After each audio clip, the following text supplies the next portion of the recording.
That's absolutely fine. Yeah. Hello, we're live. Sorry, you're just witching on about our arrangements for childcare, as you do, multitasking. Hello, welcome to Shooting the Shit. So today we are talking about intersectional feminism. Yay! Intersectional feminism always amazes me. So many people, whenever I mention it, say, I've got no idea what that is. And that's understandable because, you know, they're big, complicated words and it's not the sort of thing that people necessarily talk about. And the other thing is that I do think intersectional feminism is one of those things that people sort of intrinsically know it. When you explain it to them, they go, oh, yeah, of course. But it's just something we don't talk about. So that's what we're here to talk about today. It sounds quite theoretical, doesn't it? So I think, like, you know, if you're going into feminist theory, then you, of course, have heard about intersectional feminism. And I think part of being a good feminist is bringing that theory to the forefront of your everyday practice. So I guess that's why people haven't heard about it a lot. Yes, exactly. Yeah, it's an academic-y time. Yeah, that's why. So first of all, let's just do introductions whilst I just try and find the butterfly to the back of my earring. Hannah, what's your name and where'd you come from? I'm Hannah and I'm from Grow Traffic. Samara, what's your name and where'd you come from? I'm Samara and I work for Bernardo's and I'm a local councillor as well, a baby councillor. That's so impressive. It is impressive, and you got elected since, because you have been a guest on this very screen several times, haven't you? But you've been elected since then, so the shitters are very proud of you for standing up and doing that. Yeah. Yeah, I think the thing is, it's one of those. Yeah, do you know what? A lot of women, though, don't want to put their head above the parapet, do they? They're scared to do that. So just before we do get onto intersectional feminism, how have you found it? Have you had much abuse, or have people been really, really supportive? Do you know what? I've been really, really lucky, exceptionally lucky. And I think that part of that is because I've always just tried to be myself, and not that other people don't, but what you see is what you get with me. So people can't pick on things that people can't see. One of the things I did for my campaign is join the Joe Cox Foundation campaign, signed up to that campaign. And that was around really respectful campaigning. I've said campaign about 10 times, but it was about being respectful to the other people in the election. And that's really important, because if you can create that environment for the people that you're campaigning against, then hopefully that sets the tone for the whole work. Yeah, I feel like everything you do, Samara, is just really positive, really inclusive, really engaging. Like all your social media activities never tears anyone down, and you get that sense that you are just all about positivity and genuinely making stuff better for people. So hopefully that kind of shields you a little bit, because you're not being a dick about it. Yeah, well, I'm only after a gin, but I don't put that on social media. Yeah, well, you publicly being a dick about it. Yeah, we'll leave that. Anyway, well done. We are super proud of you. But we are here to talk about intersectional feminism. Yay! So, first of all, what is intersectional feminism? Because, as I say, you know, people always say to me, "What does it mean?" And I've explained what intersectional feminism means to me, and then people have gone, "Oh, I didn't realise it was that." And I think it is one of those things that people, some people have different definitions of it. It's broadly they're all talking about the same thing, but they frame it in a slightly different way. So, Samara, what does intersectional feminism mean to you? Well, first of all, I really struggle with anybody who isn't an intersectional feminist. There is a really well-known quote, and I'm sure someone was going to say it at some point in this podcast. But if your feminism isn't intersectional, then it's bullshit, and that they are definite words to live by. Yes, we have to fight for women's rights, but we can't do that without fighting for the rights of women of colour. We can't do that without fighting for the rights of disabled women, for LGBT plus women, you know, for women in the trans community. So it's all encompassing to make sure that we fight for every single person, I think. Yeah, absolutely. Yeah. And Hannah, what does intersectional feminism mean to you?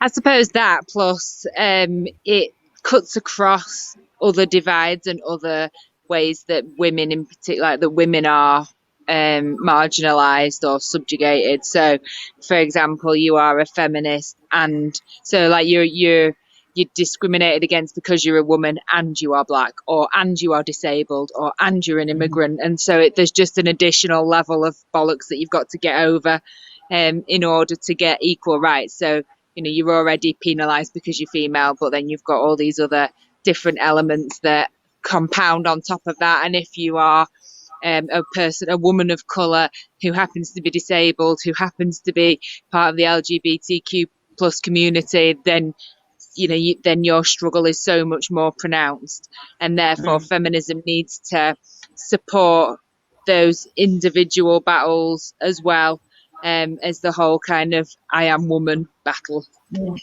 Yeah, and I think it's really important to look at, because again, as I said, a lot of people sort of, when I tell them that, they go, well, yeah, of course everybody's got multiple things. Of course everybody is, you know, mixed race, or they are middle class, or they are female or male, you know, and they're disabled. And, you know, of course everybody has all of these different things that apply to them.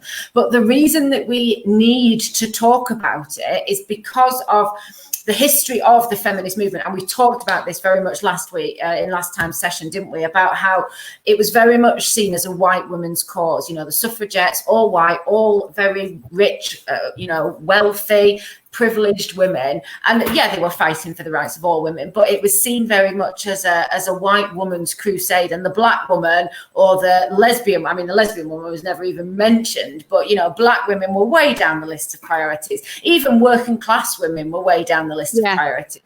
And I think yeah, go on.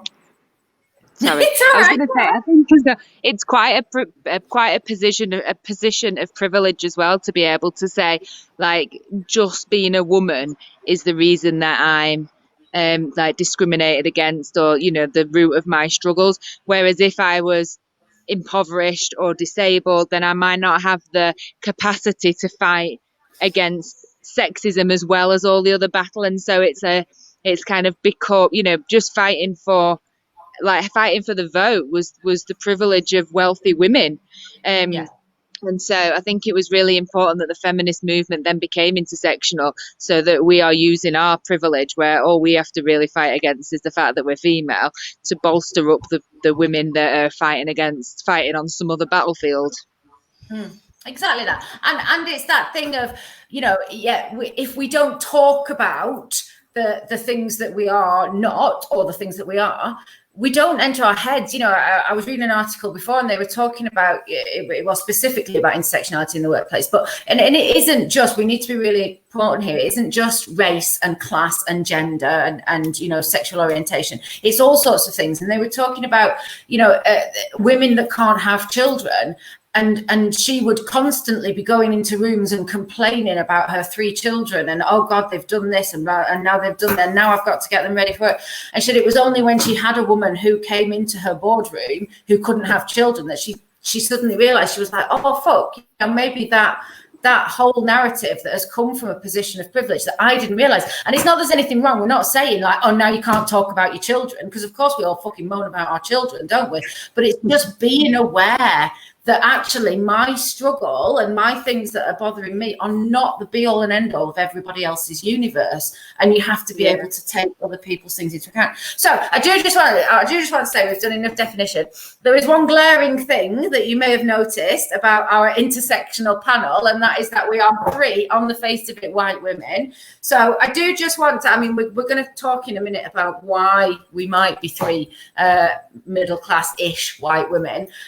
But Samara, what are your intersectionalities? Is there where would you place yourself in terms of categories?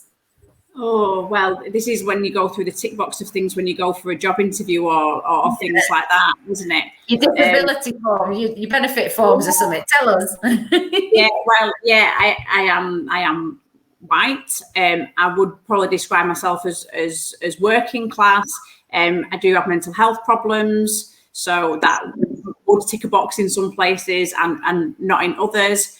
And I suppose it depends how nuanced you want to get about all, you know, but on the face of it, I recognise that I have a lot more privilege than a lot of other people, and that's why it's really important for me to be an ally. I'm not sure how I feel about that word. I think sometimes it can sound a bit naff, but it's where I feel like I need to stand on a lot of this. Yeah, absolutely. Hannah, what are your intersectionalities? I am ethnically diverse, is how I describe it. And that's pretty much it. I would say I'm healthy of body. I have, sporadic mental health issues. I have postnatal depression that I'm kind of coming out of now, and I have but I'm middle class, I'm well educated. I would say that I have an overwhelming position of privilege and luck, and should be using that to its full advantage to support other people. Mm-hmm. Absolutely. Well, I think we can add that we are children of we're first generation born in this country, children of immigrants, and I do have a disability. I don't always tell people that I have a disability. I don't have a blue badge or claim anything, but that's for my own pride, which is sometimes very silly. But yeah, I do. I have a disability, so I understand what it's like to not always be able and to have to plan the world around my life. For example, this morning I was trying to plan a trip to London. And Chloe was saying, oh, well, we'll go from Manchester and we'll walk. And Dali was going, oh, we'll just get from this. And I was like, do you know what? I can't. I have to plan this trip around where I can walk and how long the distances are. So, yeah, of course, as we said at the beginning, we all have these intersectionalities. And what that means is my story as a feminist and the way I experience the world will be completely different from Hannah's and Samara's, even though on the face of it, we all look like a very homogenous group of women. But why are there not more women of colour? Why haven't we got anybody? We're all cis, we're all heterosexual, although I think we've dabbled in the past, haven't we? We're all fairly, we're all fairly homogenous, really. Why do you think we haven't got Rishi's commenting? Rishi's watching. Rishi's busy. A black woman on here so that we have a bit more diversity. But why? I mean, we are from a rural area. We do live in a rural area, and I do wonder if there is a little bit. When I lived in London, there was just a lot more diversity was there. Whereas here, where we're from in Rossendale, and Hannah, you're from Rotherham, aren't you? Which is also a fairly sort of why don't we know more interesting women? Why is it just us? Well, I don't know that it's that. I don't know if it's just that our group has not expanded, and it needs to, because the group being shooting the shit. Because I think feminism still has a dirty, a white woman's word. And when we did our episode for Day Against Transphobia and Homophobia, and we had Miranda on, she was reticent about coming on because she thought we would be TERFs, and kind of taken just heard, we'll do a feminist broadcast, and do you want to come on? And she was like, no. And it took quite a lot of explanation to reassure her that we're not, that we are intersectional. So I think possibly we just kind of say, we just assume that we are coming across as intersectional, and maybe we need to be more explicit and outwardly welcome other women into the fold. Yeah, Samara, what do you think? I absolutely agree with what Hannah's just said. I think I'm really proud to say that I'm a feminist, and I don't care what people's opinion is of feminism and if it's a dirty word, but I appreciate that not everybody agrees with it, likes to use it, feel comfortable recognising themselves as one. The amount of people that I talk to about it, and when we start having more conversations, I'll say, you are a feminist, and they're like, oh, am I? And they've got all of the values and the beliefs. They just either don't see it in themselves, or they don't recognise it, or they're a little bit ashamed sometimes, and that is really sad. And I think it is because of factions like the TERFs that do cast those aspersions on the rest of us. Yeah. And I think also like Jennifer was talking about a couple of weeks ago when we did about the kind of different what were we doing, different waves of feminism. And we were talking about the kind of bra burners, and if you're a feminist then you must be a lesbian because no man would want to shag you, all that sort of stuff. It's I think that's done a big disservice to intersectionality. It absolutely has, and I do think there's a little bit of social media, you know, like we were saying about with Samara putting her head above the parapet with politics.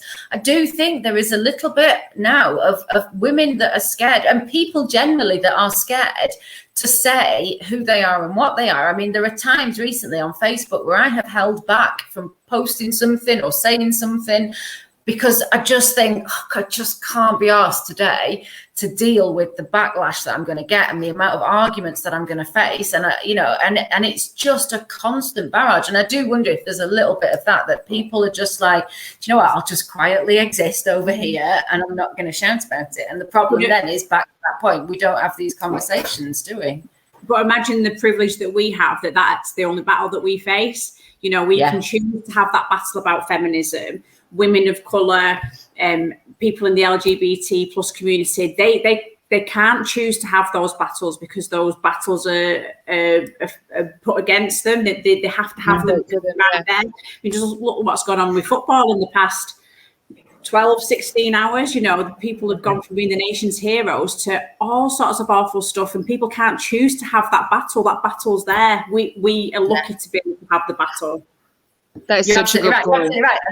And that is why we keep coming back and keep saying it, because as Hannah said before, you know, we are privileged. I'm privileged in that I have both the confidence and the ability to walk into a room and argue with somebody, or go on social media and argue with somebody. And so, we keep going back and doing it. But, you know, you're right, for a lot of people, that there's no choice, but also that is just a constant stream, isn't it? And it's not just a constant stream that's in their face. You know, it's subconsciously, it's invisibly having an impact on their life. It's restricting them from getting that education. It's stopping them getting a job. It's stopping them getting to university, or, you know, whatever it might be.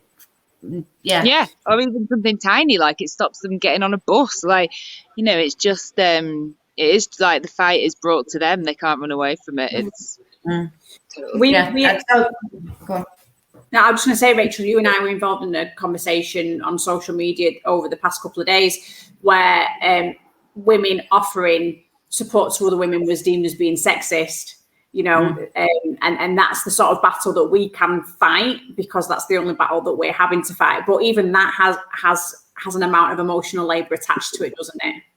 Yeah, it absolutely does. And the thing is, something good came out of that, because we kind of threw it back at them and we said, you know, there were a few men that came on, they said, right, this is really sexist. So we said, all right, what are you going to do about it? And one of them did step up and say, do you know what, actually, I've got a building. I haven't got time to organise it, but you can use my building and it's got a kitchen. And he's emailed this morning and backed that up.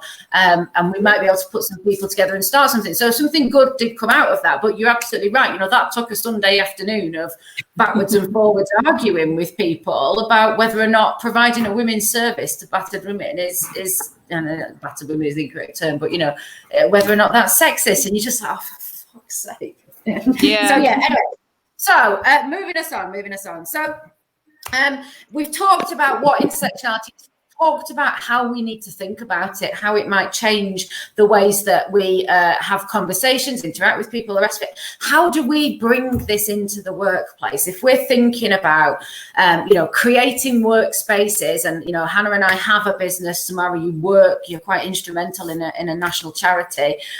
How do we make sure, as people who are in and running businesses, that we enable these conversations to happen and that we enable these people to come into the workplace?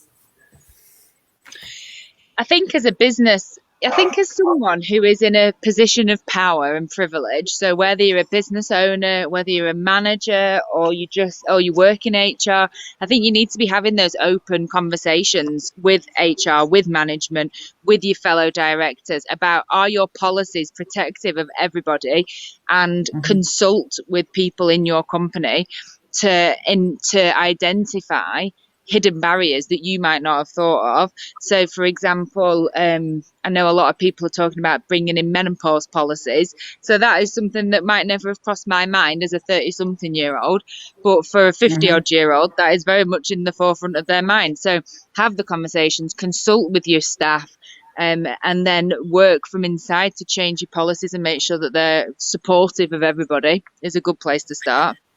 I mean, there's absolutely, I was reading an article that was saying, you know, that there is no one size fits all. And this is the problem with not having had these conversations before. People will put a policy in place, you know, a very well-meaning HR policy or a way of working, and they won't think about how that impacts somebody. And purely by having those conversations and thinking that isn't this one size fits all policy, you know, you can then start see like we've, you know, said before with flexible working, it was just assumed before that everybody would work a 9 to 5. Well, actually, if you've got to drop your kids off at school and they can only go in at 8:45 and they finish at 3:30, a 9 to 5 day is pointless. So how do you, and it's only when you have those, you know, have women, have people of color, have people of all sorts of different walks of life in your boardrooms, in your meetings, that you start to realize this.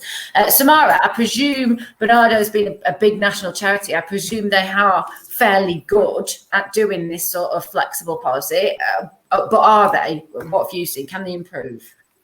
Well, yeah, I mean, again, just to coin another phrase, you know, people should always be learning, and when you know better, you should do better. And the thing with Bernardo's is I'm on the corporate equality board, and that's one of the things that we try and do.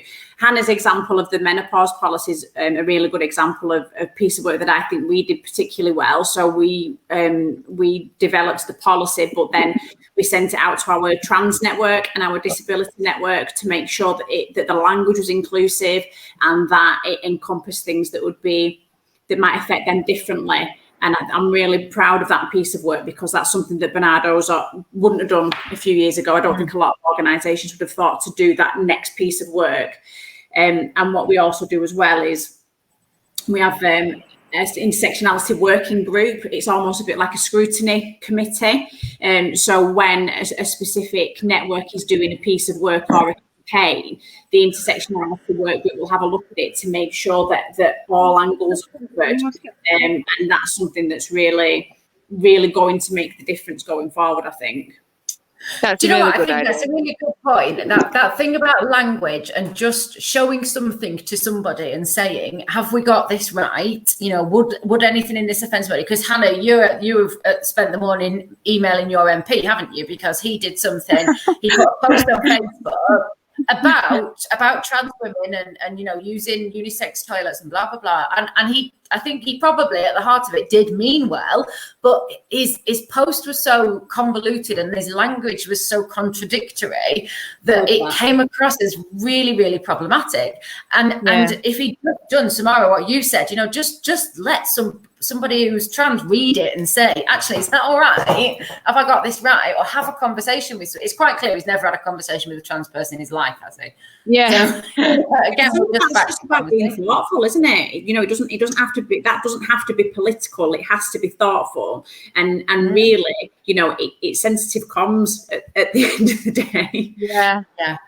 I think as well, like, it's not always down to policy. I think it can just be practice as well. So you see a lot about companies that order in Friday afternoon beers, or, you know, have pub lunches and stuff. And of course that excludes many people, particularly on a religious basis. And that's not intersectional. And it is just, you know, some of the kind of low level, less direct things that need addressing as well. So I think it, like Rach said, it is so important to have representation where you can.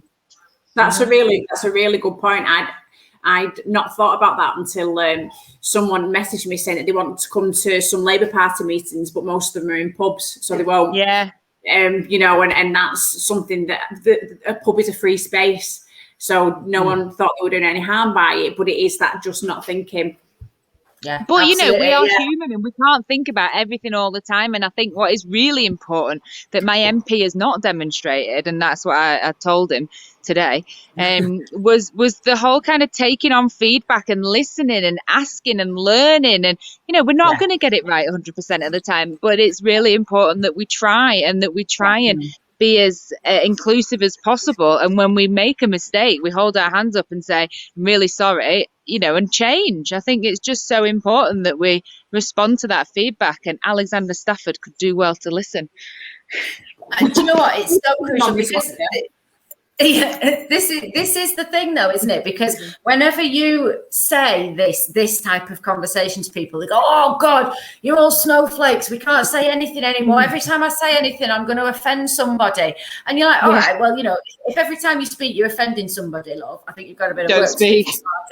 Yeah, exactly. But the thing is, we're not saying don't say anything. You know, if you say something and you have inadvertently hurt somebody or upset somebody or just not considered somebody, it's okay to then say, I didn't realise, I'm sorry, I will try harder, do better. And that's fine. Yeah. It's about learning, isn't it? Not about saying, right, well, that's it. You know, I'm never going to have this conversation ever again. I have to go, girls. All right. Okay. Lovely. Thank you. Bye. Thanks. Bye. Bye. What were you going to say, Samara? No, I was going to say, and you know, even things like language and terminology changes so regularly. So what is okay now won't be okay in a year, in 2 years, and we will have to learn again. It's constantly evolving. And I think we need to recognize that, and you're absolutely right. If people are putting their hands up and apologizing and wanting to do the work, that's half the battle. You're absolutely right. Yeah, because I mean, I said transvestite, you know, because that in the 90s we were allowed to say transvestite, and it's only recently that word has become offensive.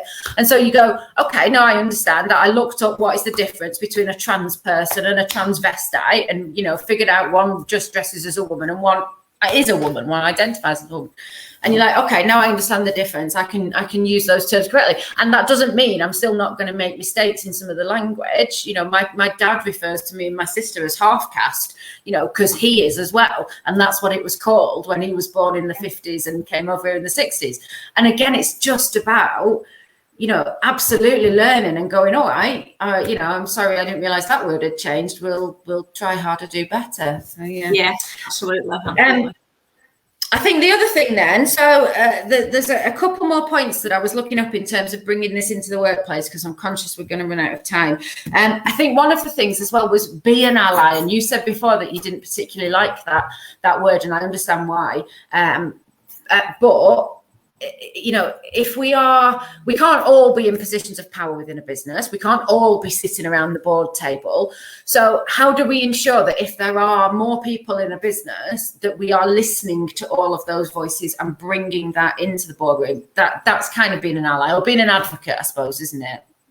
Yeah, and I don't know whether it's that I don't like the word. I don't know. I don't want it to sound like I'm trying to be something, you know. I think sometimes when you are something and something is in the fabric of you, you know, and it's in your muscle, to then name it as something can feel a little bit strange, but it actually works really well in organizations, particularly larger ones. So we have something called Safe Zone Allies at Barnardo's, where people can be safe people for people. I said people about 10 times then, sorry. Right. So people, so they identify people. So if children and young people are in the LGBT plus community and they want to talk to someone who is a safe person, they can go to an ally. The same with staff as well. So and they have additional training to understand some of the complexities and nuanced ways of working with people. But yeah, I think having feedback loops, having open conversations, if you've got an organisation big enough, having networks is a really good way of hearing those voices. But whatever you do, it just really needs to be authentic and not just a tick box exercise. I think the other thing as well is purely down to normalising it, isn't it? You know, if the process of feedback and the process of correcting something is arduous, i.e., you know, so say something's upset me in the way a company policy's been written, and in order to get that change, I have to speak to a manager and fill out a complaints form and go through a procedure and justify why. Yeah, I'm not going to freaking bother and nothing's going to change. Whereas if you have systems in place whereby you say, if you've got a problem with something, just tell someone and they will not be offended. They will listen. They will take that on board. They will then escalate that change and it will be met. Then it's easy peasy. People are not going to be afraid, because you're right, you know, coming forward and going, well, you know, actually I am whatever I am, you know, that's a big thing, and it becomes an issue. Whereas if you can just easily say, oh, I think you've got that wrong, can we change the wording of that phrase, or that poster's really bloody offensive, can we change it? And it's done. That's it. It's back to that not getting offended, isn't it? It's such an important thing to teach people. Yeah, and the bureaucracy around that can stop people from entering into those discussions, can't it? Absolutely. Okay, so if we're thinking about how do we make our workplaces more flexible, more inclusive, give people seats at the tables of power. If you cannot give them a seat at the table of power, because obviously not everybody can have one, then provide a means that their voices will be heard. So some sort of buddy system, make it easy, make it quick, have a process whereby people can really simply, make feedback and feel like they're a part of it as well. If people feel like they're a part of it and that their voices will be heard and things will be changed, they will learn to speak up a bit more. And the final thing I've written down here is don't assume that you're done. I think it's back to that point of language changes, isn't it?